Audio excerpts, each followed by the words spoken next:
I sit in Dale's grimy office, hands shaking as he holds up a delicate silver bracelet charm between his greasy fingers. "Sir, someone wanted you hurt," he says, pointing to the severed brake line in the photos spread across his desk. "The charm belongs to my daughter-in-law, Bryn." My mind races back 3 days, to when my brakes failed on Highway 42, sending my truck into a ditch. I survived by inches. Now I understand it wasn't an accident. My son's wife tried to kill me. 6 months before that moment in Dale's shop, my life looked perfect from the outside.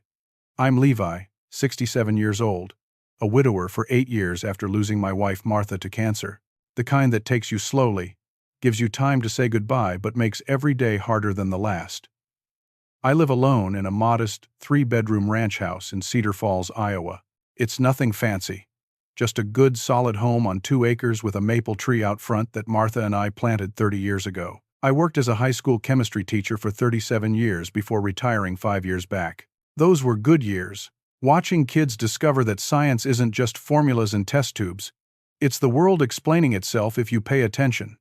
My pension and Social Security keep me comfortable. I've got $78,000 in savings, money I accumulated by living simply and never spending more than necessary. The house is paid off, worth about $350,000 according to the property assessments, though I never planned to sell it. My son Aaron is 34 years old, the center of my universe since the day he was born. After Martha died, Aaron became even more important to me. He's all I have left of her. He got her eyes, that warm brown that catches the light just right. Aaron works as a loan officer at First National Bank downtown. Did well for himself with a business degree from the University of Iowa. I was so proud watching him walk across that stage to get his diploma.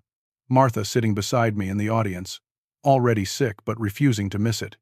Aaron married Bryn 4 years ago. She's a real estate agent, always dressed perfectly with her blonde hair styled just so, and her makeup flawless. Bubbly personality, the kind of woman who lights up a room when she walks in, or at least that's what I thought back then. She seemed to genuinely care about Aaron, and that was enough for me. When your son is happy, you're happy. That's just how it works when you're a parent. Sunday dinners at my house were our tradition. Aaron and I started that ritual when he was just 7 years old, after Martha went back to working weekends as a nurse. We'd make spaghetti together, him standing on a step stool to reach the counter, me teaching him how to brown the meat and season the sauce. Those dinners continued through his teenage years, through college, and even after he got married. Bryn started joining us 2 years ago, and she fit right in. Or seemed to. She'd bring homemade cookies, always called me Dad in that sweet voice, asked about my week, and actually listened to my stories about the garden or the books I was reading. I thought I'd been blessed with a daughter-in-law who genuinely loved her husband's father. What a fool I was. 3 years back, Aaron and Bryn were struggling with their down payment on a house. Interest rates were climbing, and they couldn't quite scrape together what they needed. I gave them $15,000 without hesitation. Told Aaron it was a gift, not a loan. I wanted him to have the security of owning his own place, building equity instead of throwing rent money away. He cried when I handed him the check, hugged me tight, and said I was the best father anyone could ask for. I never expected anything in return. That's not why you help your children. You do it because you love them. Because their success is your success. Their happiness is your happiness. Looking back now, I can see the signs I missed. About 3 months before the accident, we had one of our Sunday dinners, pot roast that night, with roasted carrots and potatoes, Martha's old recipe that I'd perfected over the years. Bryn was particularly chatty, kept walking around the house, commenting on the wood floors, the high ceilings, the large windows letting in natural light. "You're sitting on a gold mine, Dad," she said, running her hand along the kitchen counter. "Property values in this area have skyrocketed. A house like this on 2 acres? You could easily get $400,000, maybe more." I laughed it off. "I'm never selling this place. Your husband is getting it when I'm gone. It's his inheritance, along with everything else I've got."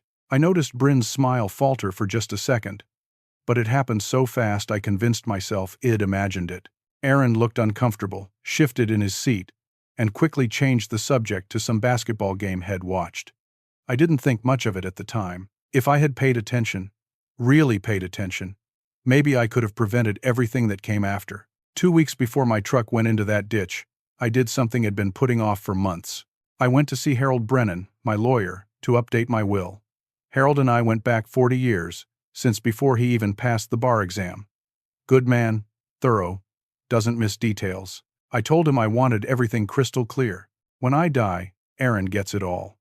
The house, the savings, my truck, every possession I own. No confusion, no complications, just a clean inheritance for my only child. That night at dinner, I told Aaron and Bryn about updating the will.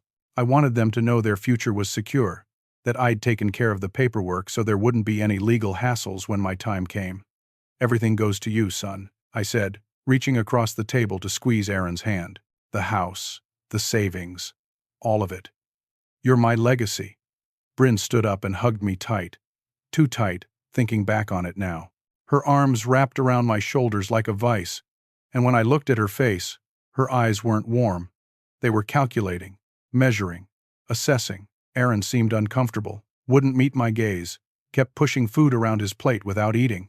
They left around 8:30 that night. I walked them out to their car, stood in the driveway, waving as they backed out. But they didn't leave right away. Their car sat at the end of my driveway for several minutes, and I could see them arguing. The windows were up, but their body language told the story. Aaron's hands were gesturing frantically, and Bryn's face was hard, angry. I was heading back inside when the wind carried their voices to me. Aaron said, loud enough for me to hear, "We can't just wait around forever, Bryn." Her response cut through the evening air like a knife. Then, maybe we need to speed things up. I stood there on my porch, confused.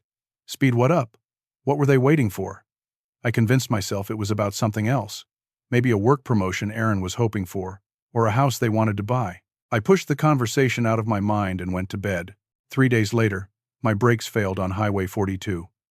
The smell of motor oil and old coffee fills Dale's cramped office as I stare at that silver charm resting on his desk between us.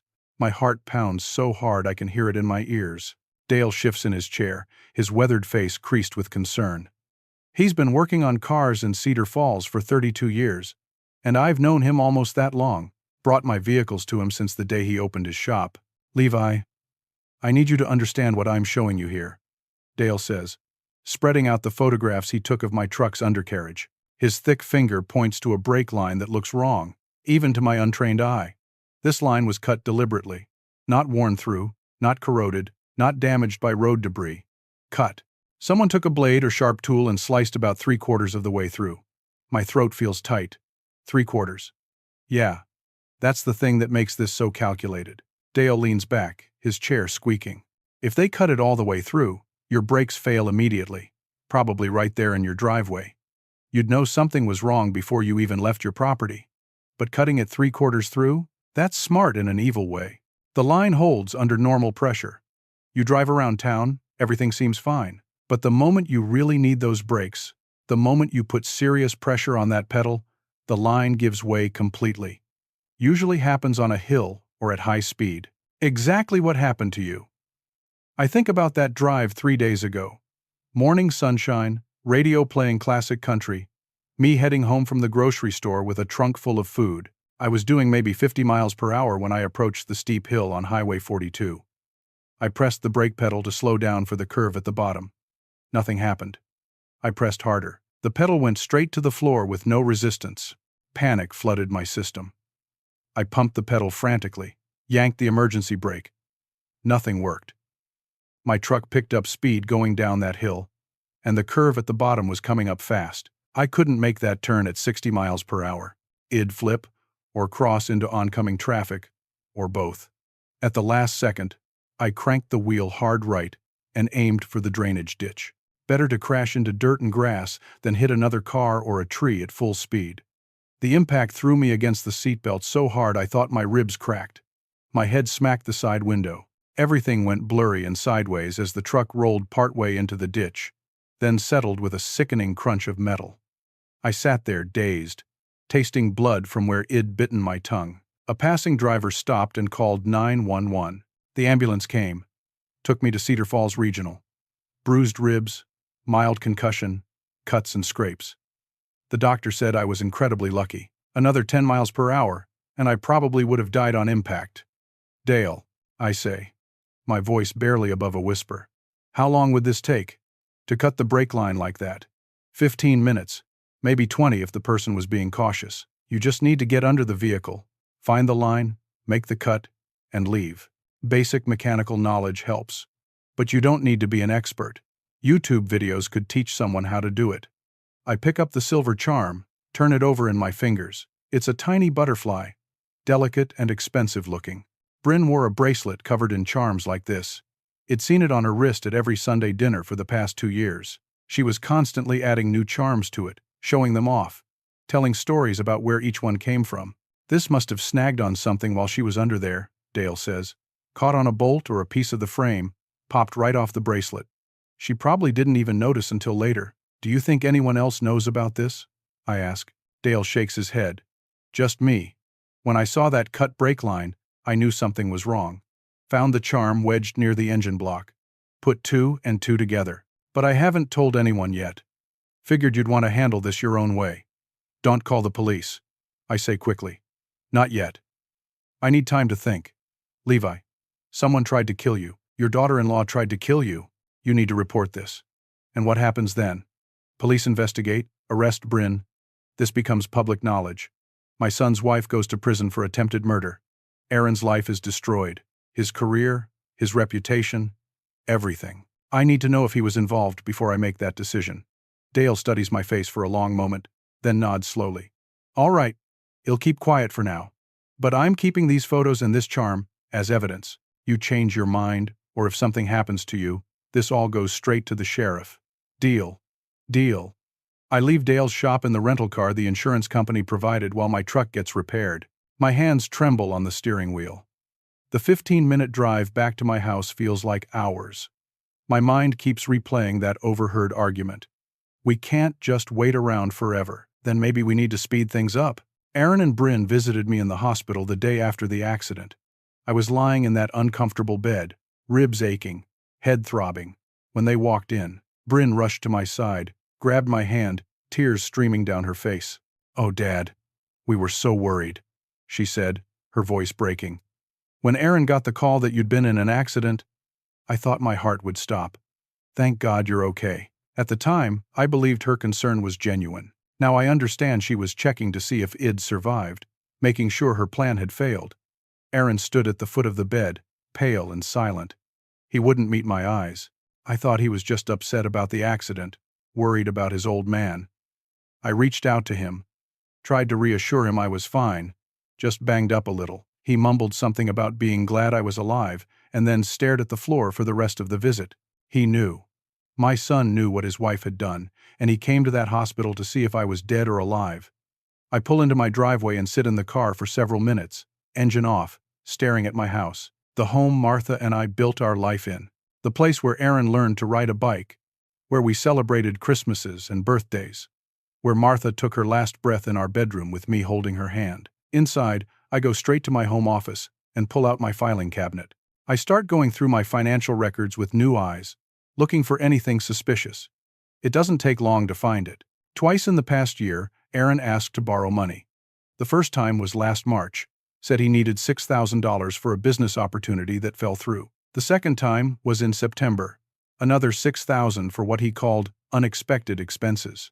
Both times, I transferred the money into his account without asking questions.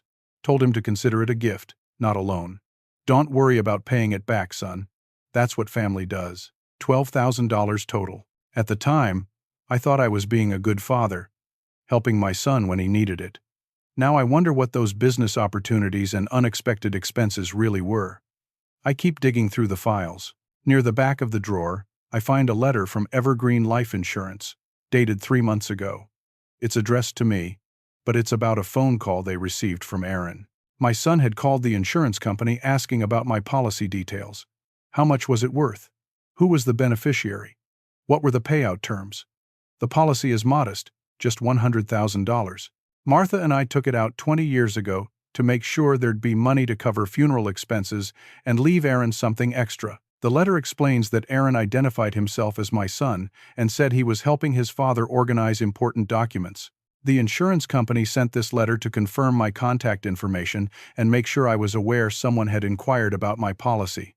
I never saw this letter when it arrived. It must have gotten mixed in with other mail and filed away without me reading it carefully. But now it screams at me from the page.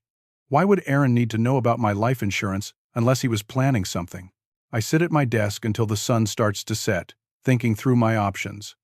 I could call the police right now, show them the evidence, watch my son's life implode, or I could confront Aaron and Bryn directly, demand the truth, risk them destroying evidence or running. There's a third option, a risky one, but it might give me the truth I need. I pick up my phone and call Bryn's cell number. She answers on the second ring, her voice bright and cheerful. "Dad, how are you feeling? Aaron and I were just talking about coming to check on you this weekend." "I'm not doing so well, actually," I say, making my voice sound weak and shaky. "Been having chest pains the last couple of days.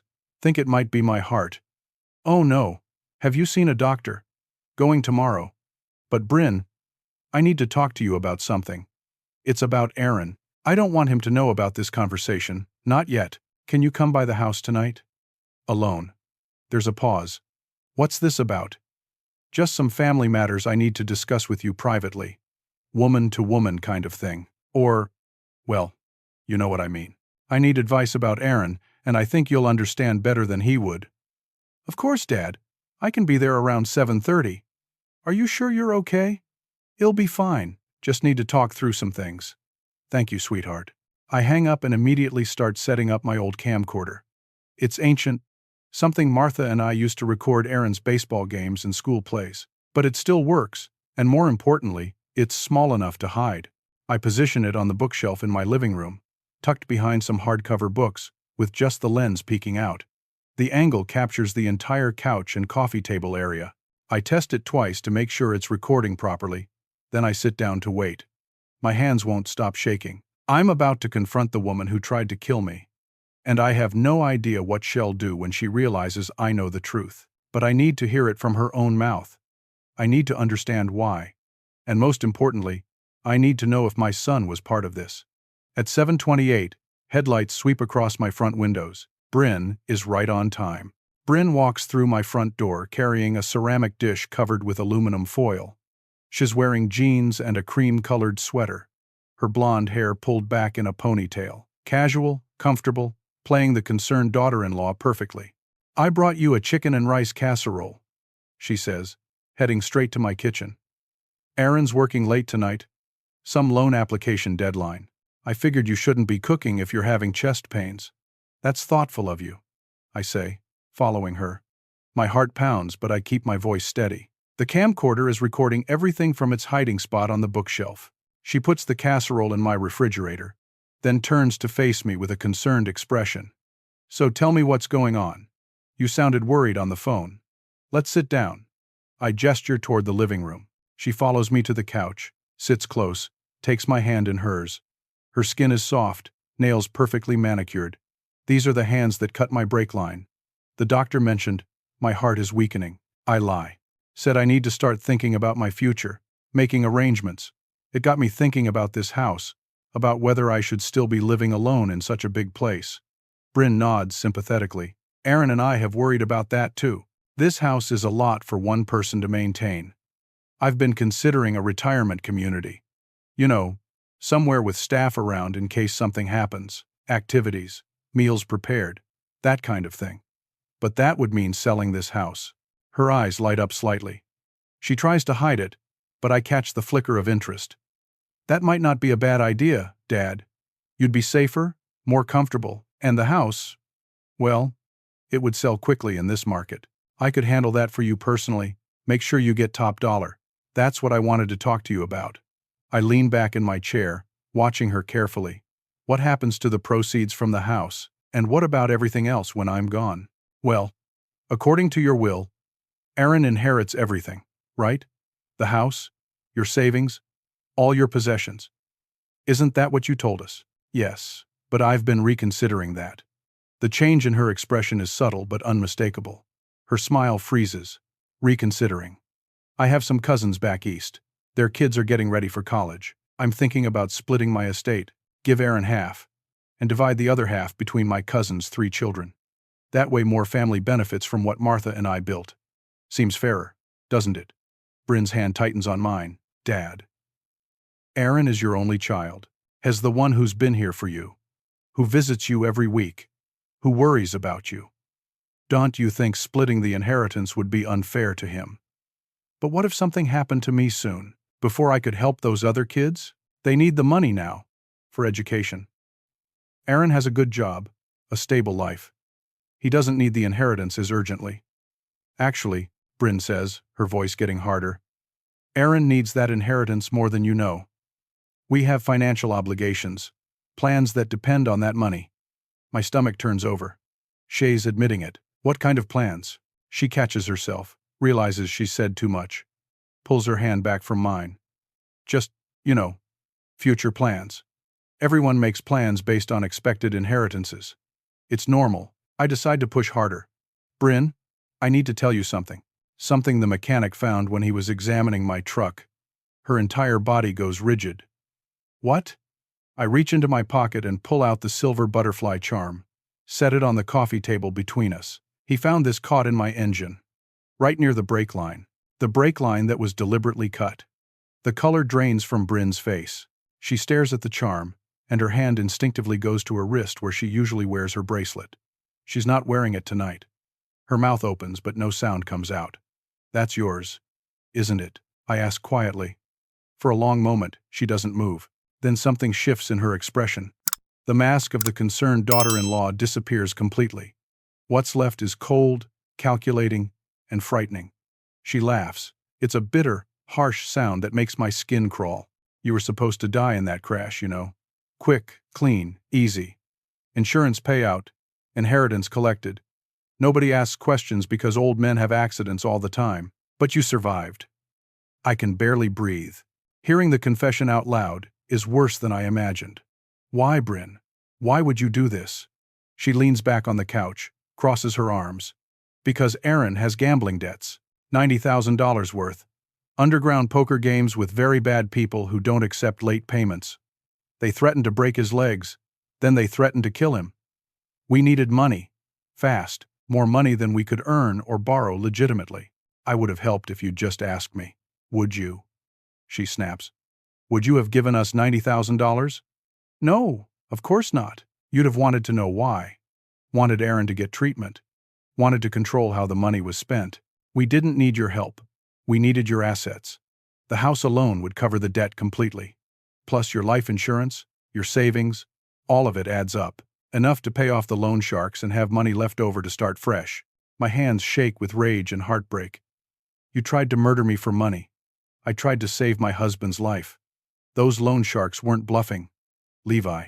They were going to kill Aaron. I did what I had to do. Does Aaron know what you did? She smiles, and it's the cruelest expression I've ever seen on a human face. He gave me the keys to your truck. The words hit me like a physical blow. My son. My Aaron. He gave her access to my vehicle, knowing what she planned to do. He was part of this, part of trying to kill his own father. How could he? My voice breaks. Easily. Because he was desperate and scared and out of options. Because I convinced him it was the only way. Because you're old, Levi, and you were going to die soon anyway. We just moved up the timeline. She stands up, thinking the conversation is over. So what are you going to do now? If you go to the police, Aaron goes down with me. Your precious son, your only child, goes to prison for conspiracy to commit murder. Can you do that to him? I don't think you can. I think you'll keep your mouth shut to protect him. Which means you keep me protected too. You're wrong, I say, standing up slowly. I will protect my son, but not by staying silent. Then Aaron's life is over. His career, his reputation, his freedom. All gone, because of you. She walks toward the door, confident she's won this confrontation. I let her get almost to the entryway before I speak again. Bryn, before you leave, there's something you should see. She turns back, annoyed. What? I walk to the bookshelf and pull out the camcorder. The little red recording light glows in the dim room. I turn the camera to face her. Every word you just said is on video. Your confession, the details about the gambling debts, your admission that Aaron gave you the keys. All of it. Her face goes from pale to gray. She stares at the camera like it's a poisonous snake. You're bluffing. I hit the playback button. Her own voice fills the room. Aaron has gambling debts. $90,000 worth. Underground poker games. I stop the playback. I'm not bluffing. Bryn lunges at me. Tries to grab the camera. I'm old, but I'm taller, and I hold it above my head out of her reach. She claws at my arms, screaming, "Give me that, you manipulative old bastard, give me that camera, get out of my house," I say firmly. "Now, if you show that to anyone, Aaron goes to prison. You're destroying your own son. I'm saving my son from you. Get out." She stands there, breathing hard, tears of rage running down her face.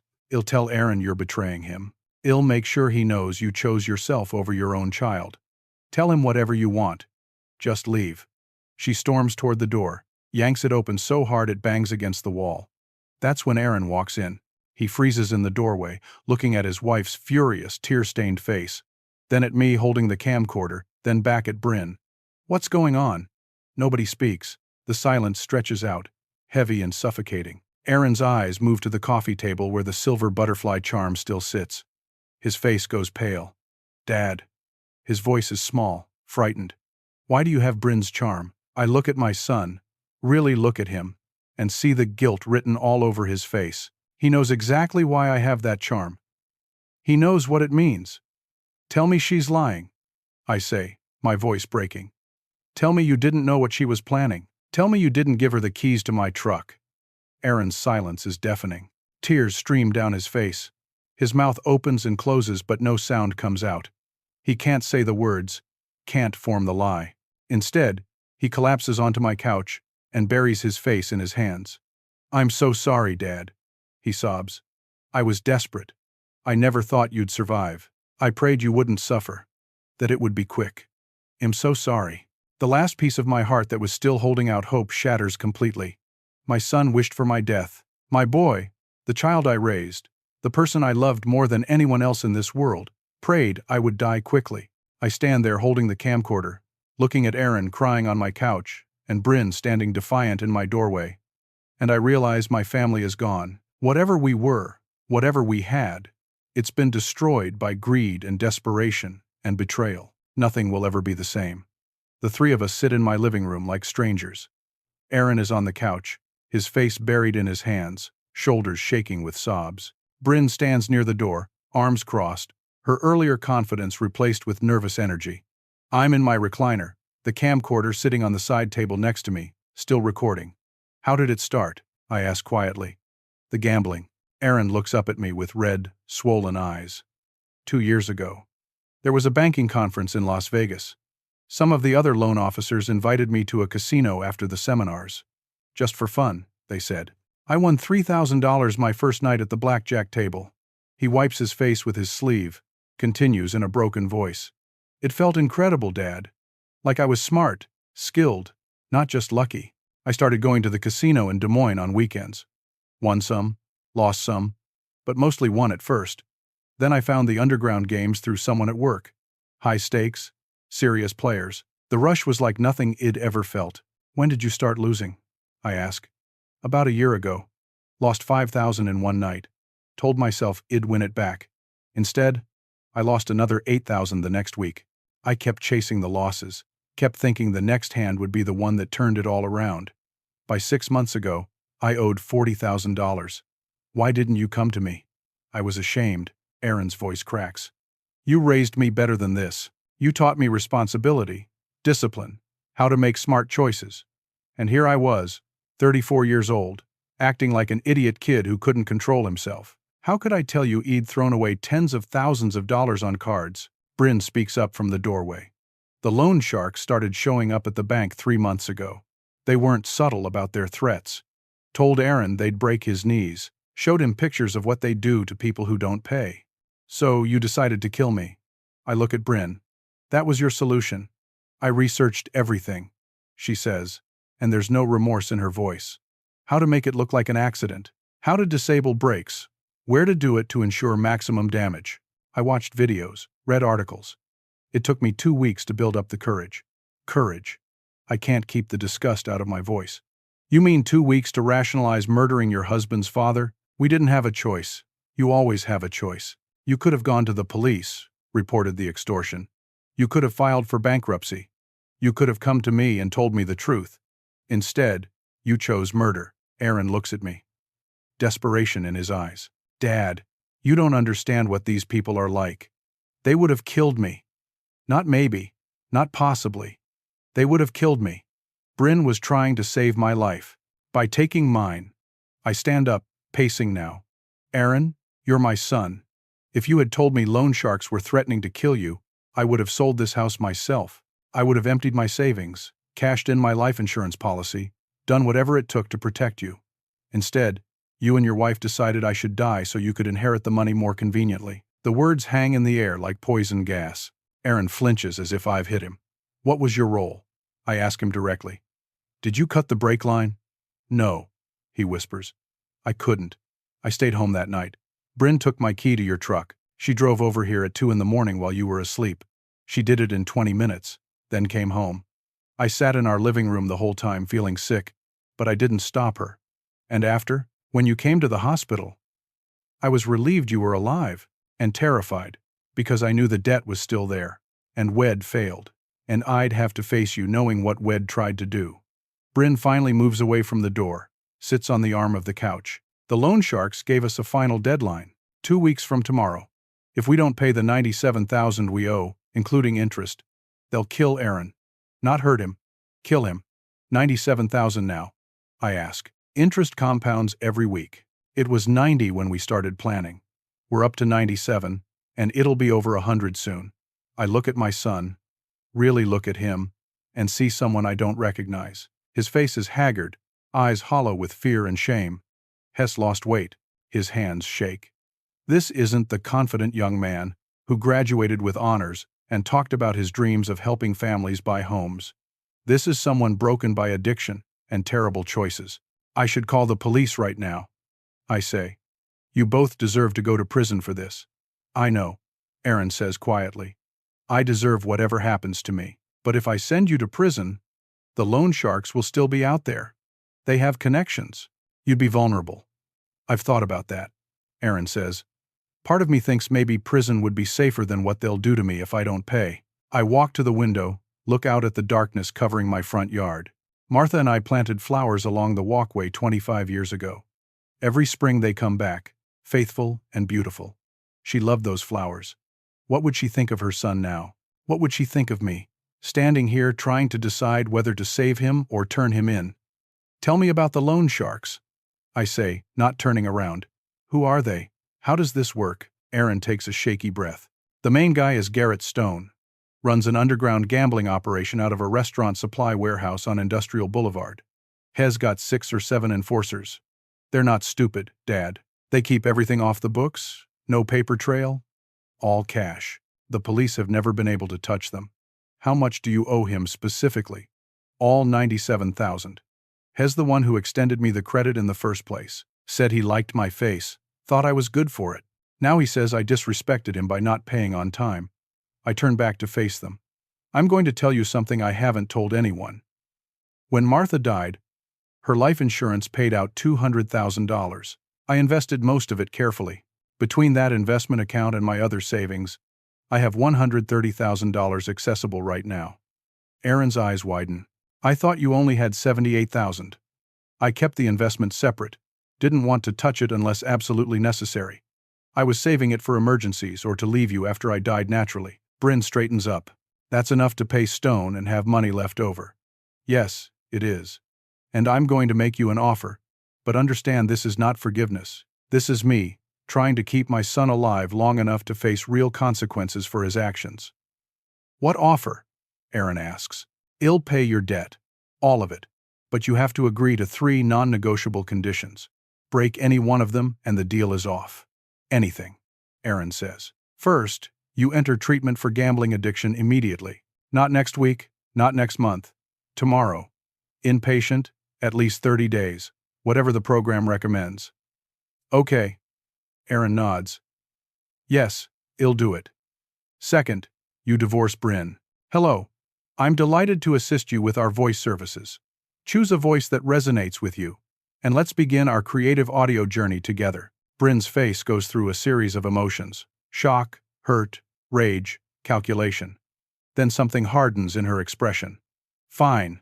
Divorce me. But I want money. You're getting nothing, I tell her. Which brings me to the third condition. Aaron, you have to create a legal record of everything that happened. My lawyer will document your confession, Bryn's involvement, the timeline, everything. If either of you ever tries to hurt me again, or if something suspicious happens to me, that document goes straight to the police. You're blackmailing us, Bryn says. I'm protecting myself and giving my son a chance to make this right. Take it or leave it. Aaron stands up slowly. I'll do it.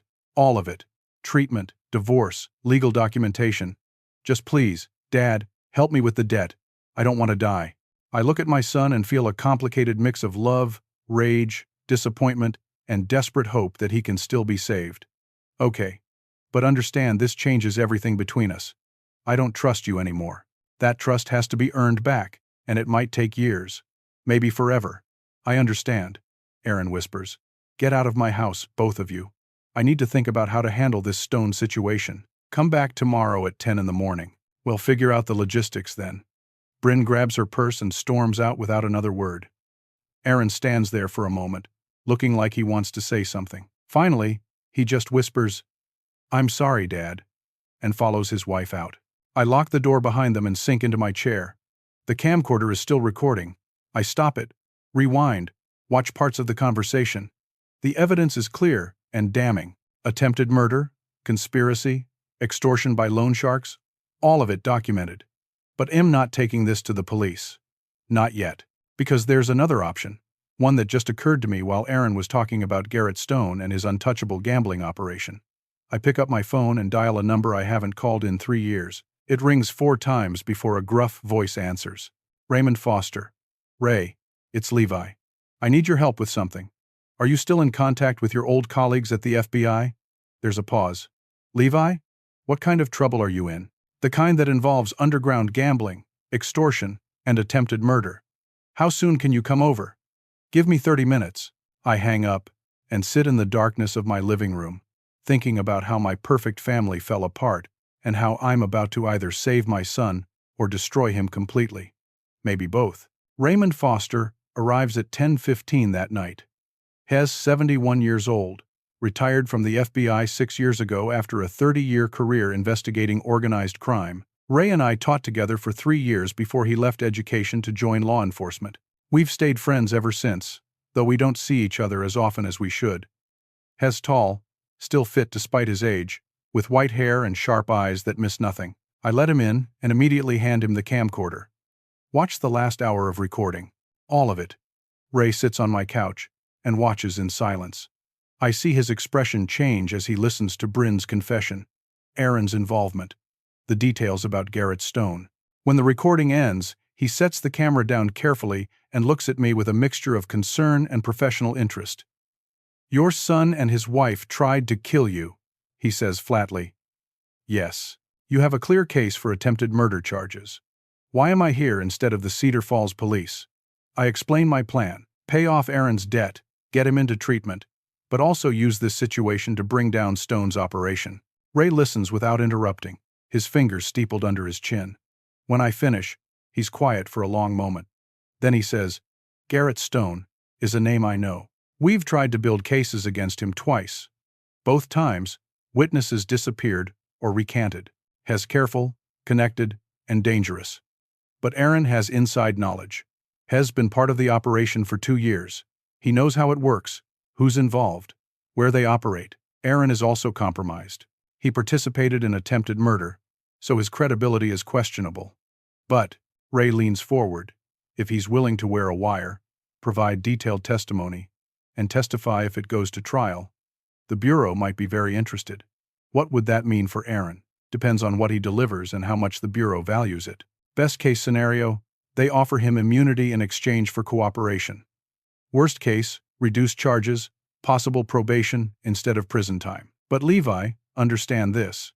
Aaron would be putting himself in real danger. Stone doesn't tolerate informants. Stone is already threatening to kill him. How much more danger could he be in? Fair point, Ray admits. He pulls out his phone. I still know people at the Des Moines field office. Let me make some calls. See if they're interested in running an operation like this. For the next hour, Ray works the phone in my kitchen while I sit in the living room. exhausted. Around midnight, he comes back. I've got interest. There's an agent named Carla Hughes who's been trying to crack Stone's organization for 18 months. She wants to meet with Aaron tomorrow, hear what he knows. If his information is solid, they'll move forward with wiring him up and building a case. What do I need to do? Bring Aaron to this address tomorrow at 2 in the afternoon. Ray hands me a piece of paper with an address downtown. It's a secure location. Agent Hughes will assess him. If she thinks he can deliver, they'll start immediately. These operations move fast once they begin. And my role? Stay out of it. Pay the debt if you want to keep Aaron alive long enough to cooperate, but don't get directly involved with Stone or any of his people. You're a civilian and a senior citizen. The Bureau doesn't want you at risk. After Ray leaves, I can't sleep. Hello, I'm delighted to assist you with our voice services. Choose a voice that resonates with you, and let's begin our creative audio journey together. I called a lawyer this morning. I'm filing papers today. Good. And I researched treatment centers. There's one in Des Moines that specializes in gambling addiction. They have an opening next week. Not good enough. You're going today. Dad, I have work. I need to give notice. Arrange time off. You're going today, or this deal is off. Call your boss. Tell him it's a family emergency. You need immediate leave. They'll either approve it or they won't. But your sobriety is more important than your job. Aaron swallows hard, nods. Okay. I'll call as soon as they open. I slide the piece of paper with the address across the table. Before treatment, you're going here at 2 this afternoon. An FBI agent wants to talk to you about Garrett Stone. His face goes pale. FBI. You have detailed knowledge of an illegal gambling operation, extortion, possibly money laundering. The FBI wants that information. In exchange, they'll protect you and possibly offer you immunity for the attempted murder charge. You told the FBI about what we did to you. I told a retired agent I trust. He brought in current agents who care about Stone, not about you. Your cooperation is valuable to them. Use that value to save yourself, Aaron. Work with them. Give them everything you know. Help them build a case. Stone will kill me if he finds out I'm informing. Stone will kill you anyway if you don't pay. At least this way, you help take him down and maybe earn legal protection. It's your best option. Aaron sits there processing, his hands wrapped around the coffee mug. I destroyed everything. Didn't I? My marriage, my relationship with you, my career, my integrity, all of it. Gone because I couldn't stop gambling. Yes, you did. But you're not dead yet, and you're not in prison. That means you still have a chance to rebuild. It won't be easy, and it won't be the life you had before. But it's a life, Aaron. That's more than you deserve after what you did, but I'm giving it to you anyway because you're my son. He starts crying again. I don't know how to make this right. You start by telling the FBI everything. Then you go to treatment and actually work the program. Then you spend the rest of your life proving you've changed. That's how. At 1:30, we drive downtown together. The address Ray gave me is an unmarked office building. We take an elevator to the 3rd floor, where a woman in her 40s wearing a gray suit meets us. She's got short, dark hair and carries herself with authority.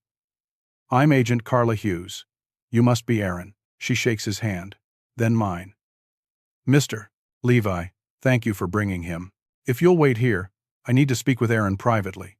I sit in a small waiting area while Aaron disappears into a conference room with Agent Hughes. An hour passes. Then 2. I'm starting to worry when the door finally opens. Aaron looks drained but determined. Agent Hughes nods at me. Your son has provided valuable preliminary information. We're moving forward with an operation. Aaron will be wired for his next interaction with Stone's organization. Well, need him available for the next 2 weeks. What about treatment? I ask. Well, coordinate with the facility. He can attend outpatient meetings during this operation, then enter full inpatient care once we've made our arrests. Will that work? If it keeps him safe and gets him help. Yes. Agent Hughes hands me her card. Any problems? Call me directly. Aaron, you'll hear from me tomorrow morning with specific instructions. In the meantime, stay away from Stone's people. Don't do anything that might alert them. Something's changed. In the car, Aaron is quiet. Finally, he says, they're going to have me meet with Stone's enforcer, a guy named Marcus. Pretend I'm begging for more time. They'll record everything. Then they want me to make 3 more payments over 2 weeks, each time gathering more evidence. Are you scared? Terrified, but also relieved. This feels like doing something right for the first time in 2 years. Over the next 12 days, Aaron becomes a different person. He wears a wire to 4 different meetings. He records conversations with Marcus, with 2 other enforcers, and finally with Garrett Stone himself. He provides the FBI with names, locations, records of money changing hands. He identifies other victims being extorted, gives details about how the illegal gambling operation works. Meanwhile, I deal with Bryn. She calls me constantly, alternating between threats and pleas. She wants money to start over, claims she deserves compensation for the years she spent with Aaron. Her lawyer sends formal letters demanding a settlement. I meet with my own lawyer, Harold Brennan, and lay out everything. Hes shocked, angry on my behalf, but practical. We offer her nothing, he says. She attempted murder. She has no leverage. But Bryn keeps pushing. She threatens to go to the media, to ruin Aaron's reputation, to claim I'm lying about everything. Ray suggests applying pressure of our own. He arranges for a detective from the Cedar Falls police to randomly contact Bryn about my accident. Just routine follow-up, they tell her. They've received a report from the mechanic about potential tampering with my vehicle. Do you know anything about that, Mrs. Levi? Bryn panics. She calls me within an hour, her voice shaking. Make them stop. Call off the investigation. Agree to the divorce. Leave town. Never contact Aaron or me again. Do that, and I want press charges. I want $20,000. You want to avoid prison. That's what you get. Take it or face trial. 3 days later, she signs the divorce papers. Her lawyer looks disgusted with his client but processes the paperwork. Bryn leaves Cedar Falls the next morning. I never see her again. On the 13th day of Aaron's cooperation with the FBI, Agent Hughes calls me. We're moving tomorrow. Coordinated raids on 5 locations associated with Stone's operation. Aaron's done everything we asked. He's been incredibly brave. Will he be safe? We're placing him in protective custody until the arrests are complete and Stone is behind bars. After that, it depends on how thoroughly we dismantle the organization. But we're confident we've got enough to put Stone away for 20 years. The next morning, I'm sitting in my kitchen drinking coffee when my phone buzzes with a text from Ray. All targets in custody. Stone arrested without incident. Tell Aaron he can breathe now. I call Aaron immediately. Hes in a safe house somewhere. FBI agents all around him. It's over. I tell him. They got Stone. You're safe. He starts sobbing on the phone. I can't believe I'm actually safe. I thought I was going to die, Dad. Every day for months, I thought they were going to kill me. You did the right thing, working with the FBI. That took courage. Can I see you? Before I go into treatment. Of course. That afternoon, an agent drives Aaron to my house. We sit on the back porch, looking at Martha's garden. The tulips she planted are just starting to bloom. I'm going into treatment tomorrow, Aaron says. 30 days minimum. Maybe longer if they recommend it. Good. You need it. I know I don't deserve your forgiveness. I know what I did was unforgivable. But Dad, I want you to know I'm going to spend the rest of my life trying to be better. Trying to be the son you and Mom raised me to be. That's all I can ask for. We sit in silence for a while. Then Aaron says, I got a call from Bryn's mother, Patricia. She wants to talk to me. About what? She wouldn't say. But she sounded sad. Asked if I'd meet her for coffee. Be careful. Bryn might be using her to get back at us. But 2 days later, Patricia shows up at my door instead. She's in her late 60s, thin and tired looking. I invite her in cautiously. Mr. Levi, I need to tell you something, she says, sitting in my living room. Bryn is my daughter, but she's not a good person. She's never been a good person. I've watched her manipulate people her whole life. She has something wrong with her, some kind of personality disorder. No empathy, no real emotions, just calculation about what she can get from people. Why are you telling me this? Patricia pulls out her phone, shows me text messages between her and Bryn. She's not leaving town like she promised. She's planning to blackmail you and Aaron. She's been meeting with a different lawyer, building a case to expose Aaron's role in the murder attempt unless you pay her. I can't let her do this. She's already destroyed too many lives. The messages are clear evidence of Bryn's plans. Patricia provides screenshots, email records, everything. I'm testifying against my own daughter, she says, tears in her eyes. but it's the right thing to do. With Patricia's evidence, we go back to the district attorney. The case against Bryn becomes airtight. She's arrested 3 days later at her mother's house. The look of betrayal on her face when she sees Patricia with the police is something he'll never forget. Bryn takes a plea deal, 8 years in prison for attempted murder and conspiracy. Patricia testifies at the sentencing hearing, explaining her daughter's history of manipulation and harm. The judge shows no mercy. Aaron enters treatment the day after Bryn's arrest. He'll be there for 30 days, followed by 6 months of intensive outpatient care. Agent Hughes negotiates a deal for him. Complete cooperation with Stone's prosecution in exchange for immunity on the attempted murder charge. He'll never be charged for his role in trying to kill me. The FBI's case is more important.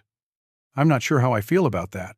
Part of me wants Aaron to face consequences for what he did, but another part just wants him alive and getting help. Maybe that's enough.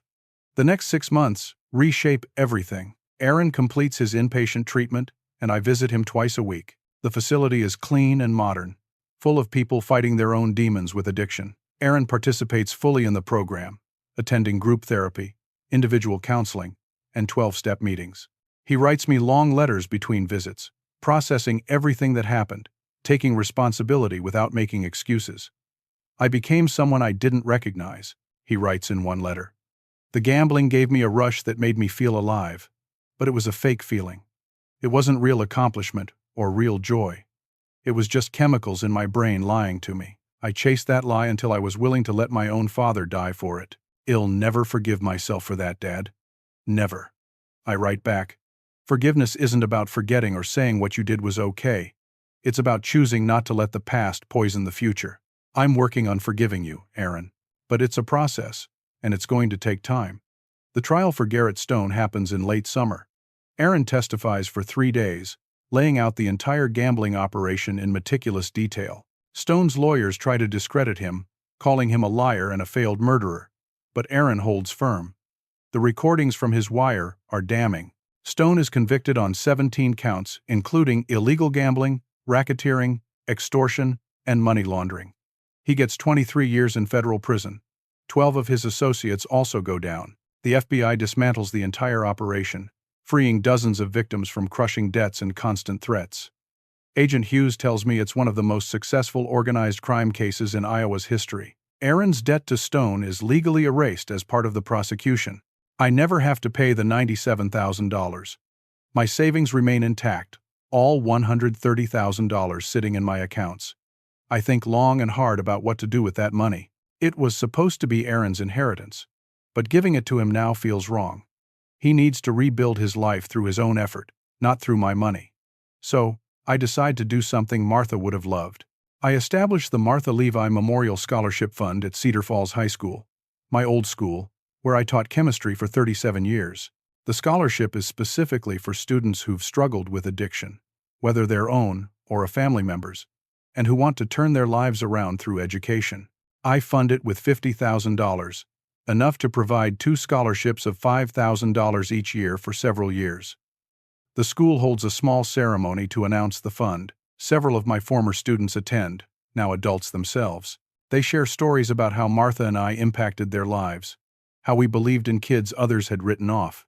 I think about Aaron sitting in treatment, learning to believe in himself again, and I feel like this fund is a way to extend that hope to other young people facing similar battles. My relationship with Aaron changes fundamentally. The easy trust is gone, replaced by something more complex. We're rebuilding, slowly, carefully, with clear boundaries. Sunday dinners resume after he completes inpatient treatment, but they're different now. We talk about hard things: addiction, honesty, consequences, forgiveness. We don't pretend everything is fine. Aaron moves into a small, 1-bedroom apartment downtown. His bank nearly fired him when everything came out, but Agent Hughes personally spoke to his supervisor, explaining Aaron's cooperation with the FBI investigation. They put him on probation instead, demoted him from loan officer to teller, cut his pay significantly. It's humiliating for him, but he accepts it without complaint.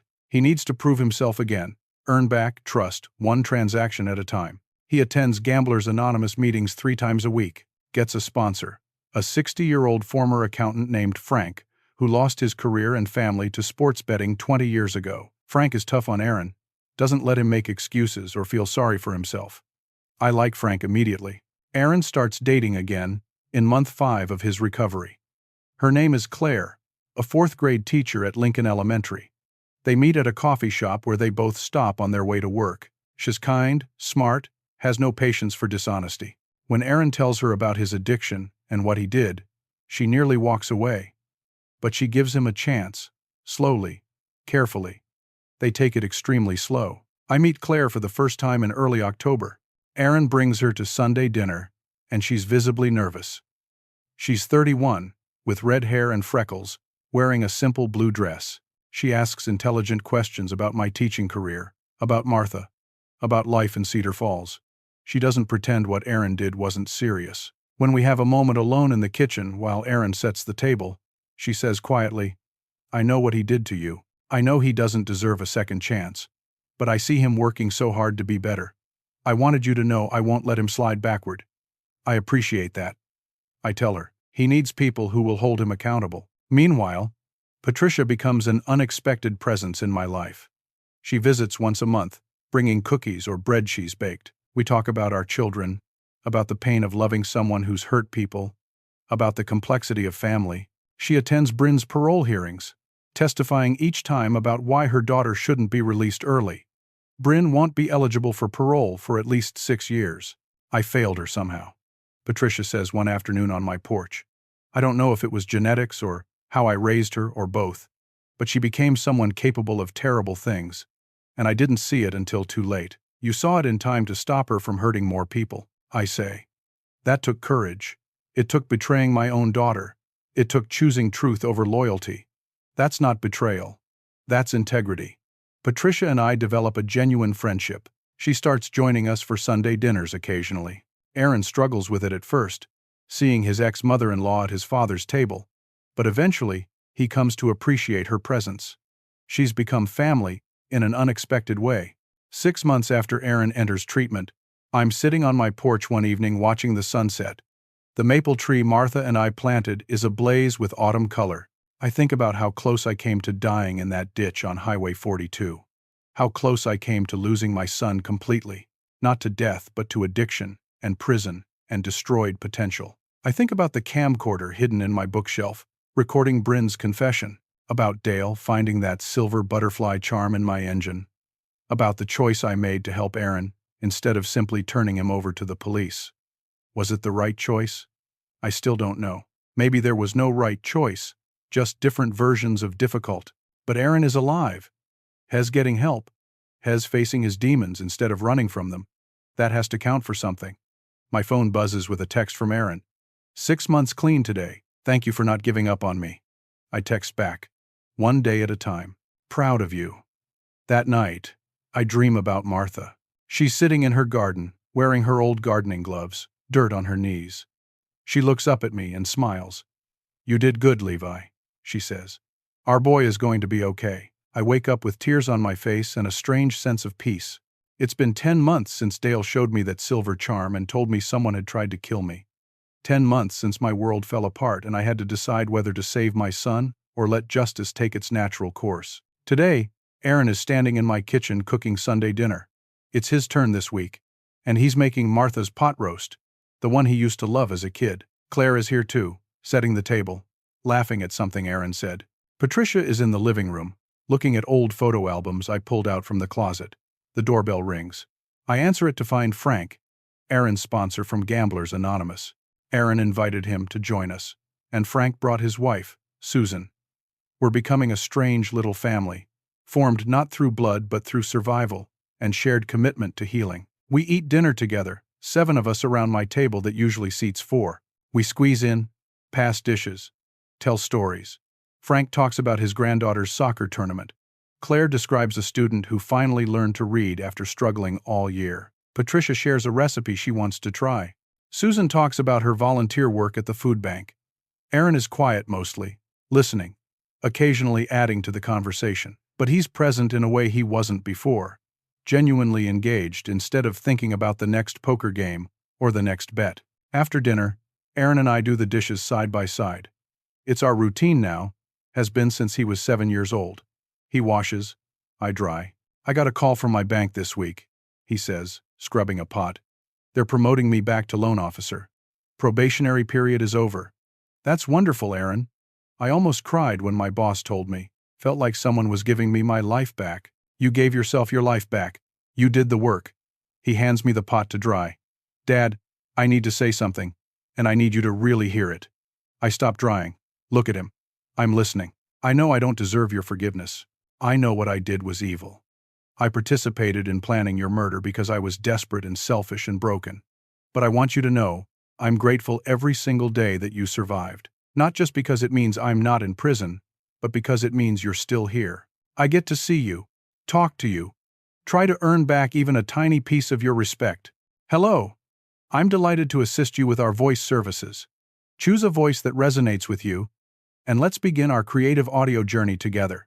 About Bryn sitting in prison, Patricia choosing truth over loyalty, Aaron fighting every day to stay clean, Agent Hughes and the FBI dismantling an organization that had hurt so many people. I think about the choices I made. To investigate before calling the police, to record Bryn's confession, to offer Aaron a way out that involved facing his demons, instead of just facing charges, to turn him into an informant, to pay for treatment instead of paying the debt, to establish a scholarship fund that might help other kids avoid the trap that caught my son. Were they the right choices? I'm still not sure. Maybe there were no right choices, just different versions of hard, but Aaron is alive and sober. That has to count for something. I realize now that love without boundaries isn't really love at all. It's fear dressed up as devotion. For years, I gave Aaron money whenever he asked, never questioned his choices, never demanded accountability. I thought I was being supportive. I was actually being enabling.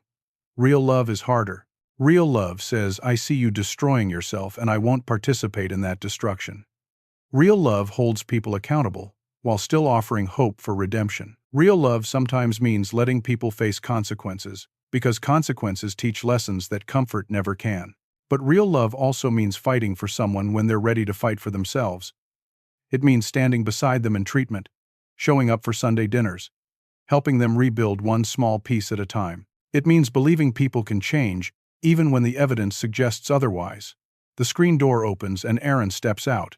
I thought Head left with Claire, but apparently he came back. Forgot my jacket, he says, but he doesn't grab it and leave. Instead, he sits in the chair next to mine. Can I stay for a bit? Of course. We sit in silence, watching the stars. After a while, Aaron says, Do you think Mom would be ashamed of me? I consider the question carefully. I think she'd be heartbroken about what you did, but I think she'd be proud of what you're doing now. Your mother believed in second chances. She believed people could change if they really wanted to. I want to change, Dad, more than I've ever wanted anything. I know. I can see it. But I'm scared. Scared it'll mess up again. Scared the gambling urge will come back strong. Scared it'll hurt you again, or hurt Claire, or hurt myself. That fear is healthy. It means you're taking this seriously. But Aaron, you can't let fear paralyze you. You take it one day at a time, like Frank says. You go to your meetings, work with your sponsor, stay honest about your struggles. And on the days when it feels impossible, you call me, or Frank, or Claire. You don't face it alone. I'm never gambling again, he says firmly. I don't care what happens, how bad things get, how desperate I feel. I'm never doing that again. I believe you. He looks at me in the darkness. Really? Yes, because I see the work you're putting in. I see you choosing differently every single day. That's what trust looks like now. Not blind faith, but evidence-based confidence that you're committed to being better. Aaron wipes his eyes. Thank you for not giving up on me. Thank you for not just calling the police that day. You're my son. That's never going to change, no matter what you do. But Aaron, understand this. If you ever hurt me again, if you ever choose addiction over integrity again, I will walk away. I will choose myself and my own safety. Do you understand? Yes, and I won't. I promise you, I won't. We sit together for another half hour, not talking much, just being present. Eventually, Aaron stands up, grabs his jacket, hugs me goodnight. I watch him walk to his car, drive away into the darkness. I stay on the porch for a long time after he leaves, thinking about everything we've survived.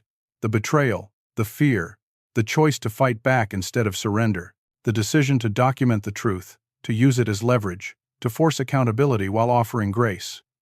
I think about Bryn, who chose manipulation and murder over honesty and struggle. About Patricia, who chose truth over loyalty to her daughter. About Aaron, who chose treatment and transparency over escape and denial. About myself, who chose to save my son through tough love, instead of either enabling him or abandoning him completely. None of it was easy. All of it hurt. But here we are on the other side, damaged but alive, broken but healing. I look at the stars and wonder if Martha can see us from wherever she is. Wonder if she approves of how I handled this impossible situation. Wonder if she understands why I couldn't just let Aaron face prison without trying to save him first. The wind rustles through the maple tree, and I choose to believe it's her answer. Yes, you did what you had to do. Our boy is going to be okay. I go inside, lock the door, check the windows out of habit. The camcorder is still in my safe deposit box at the bank, the evidence preserved in case Bryn or anyone else ever tries to hurt me again. But I don't think about it often anymore. It's insurance, nothing more. Before bed, I pull out my phone and look at recent photos. Aaron at his Gamblers Anonymous meeting, holding his 6-month chip, Claire laughing at Sunday dinner, Patricia bringing me cookies, Frank and his wife joining us for the meal, Agent Hughes shaking Aaron's hand after Stone's conviction. All these moments, captured and saved, proof that we survived. I set an alarm for the morning. Tomorrow, I'm volunteering at the high school, helping with the chemistry lab for students who are struggling. One of them is a scholarship recipient from Martha's Fund, a girl whose father is in recovery from alcoholism. She wants to be a doctor someday, wants to help people like her dad. I tell her stories about Martha, about how my wife believed everyone deserves a second chance, about how mistakes don't have to define a person's entire life, about how the hardest thing in the world is admitting you need help, but it's also the bravest thing you can do. The girl listens carefully, takes notes, asks questions. She reminds me of Aaron at that age, full of potential and hope. I wonder if she'll stumble like he did, or if she'll find a steadier path. Either way, I'll be here to help if she needs it. That's what survival looks like. Not perfect healing. Not complete restoration of what was broken. Just the daily choice to keep going, keep growing, keep believing that tomorrow can be better than yesterday. I think about Dale's words in his shop that day. Someone wanted you hurt, Bryn wanted me dead, and Aaron let her try.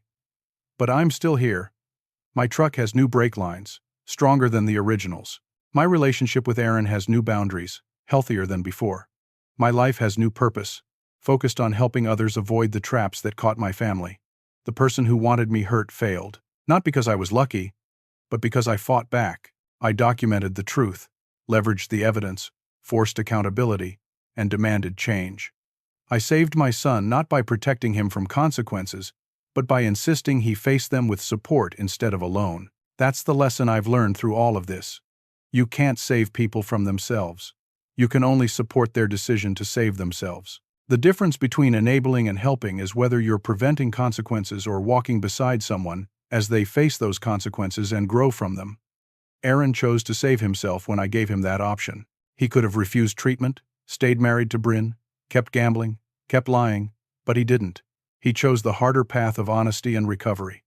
That was his choice, not mine. I just gave him the space to make it. As I drift off to sleep, I think about the question I want to leave with anyone hearing this story. When the people you love hurt you, how do you balance justice with mercy? How do you hold them accountable while still offering them hope? How do you protect yourself without abandoning them completely? I don't have perfect answers. Every situation is different, every relationship unique. But I learned that love without boundaries destroys everyone involved. Real love requires courage to say this is unacceptable, while also saying, but I believe you can be better. It requires documentation of truth, not just trust in words. It requires consequences, not just forgiveness. It requires change, not just apologies. It requires time, not just promises.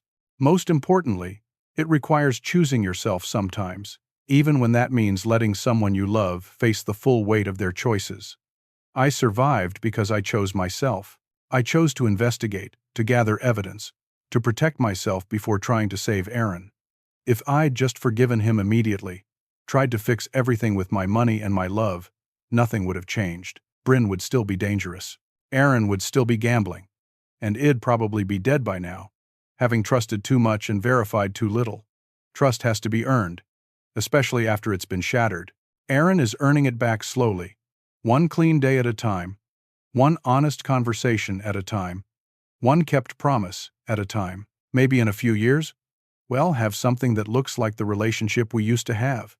Maybe not. But what we're building now is based on truth instead of assumptions, and that makes it stronger even if it feels more fragile. So, if you're listening to this story and you're facing betrayal from someone you love, here's what I want you to know. You deserve to protect yourself. You deserve to demand accountability. You deserve to set boundaries and enforce consequences. Loving someone doesn't mean letting them destroy you, but also, people can change if they truly want to. Redemption is possible. Second chances can be worth giving, as long as they're earned through action, not just requested through words. The key is knowing the difference between helping someone change and enabling them to stay the same. That's the wisdom I've gained through this nightmare, purchased at the cost of almost losing everything that mattered to me. I hope you never need this wisdom. But if you do, I hope you find the courage to fight back, document the truth, demand change, and choose yourself first so you're strong enough to help others if they're truly ready to help themselves. Thank you for listening to my story. It's not easy to share, but if it helps even one person navigate their own impossible situation, then maybe there's purpose in the pain. If my story resonated with you, I'd love to hear your thoughts in the comments. Have you ever faced betrayal from someone you loved? How did you handle it? What would you have done in my situation? Share your perspective. Your story might help someone else who's struggling right now. If this story moved you, please consider hitting the like button and subscribing to this channel. Stories like these need to be told, and your support helps them reach people who need to hear them. And if you know someone who's struggling with betrayal, addiction, or family crisis, please share this video with them. Sometimes, just knowing we're not alone in our struggles makes all the difference. Thank you again for spending this time with me. I wish you courage in your own battles, wisdom in your own choices, and the strength to protect yourself while still believing in the possibility of redemption. May you never need the lessons I learned. But if you do, may you find the strength to survive them as I did. Take care of yourselves. Choose yourself when you need to, and never stop believing that tomorrow can be better than today.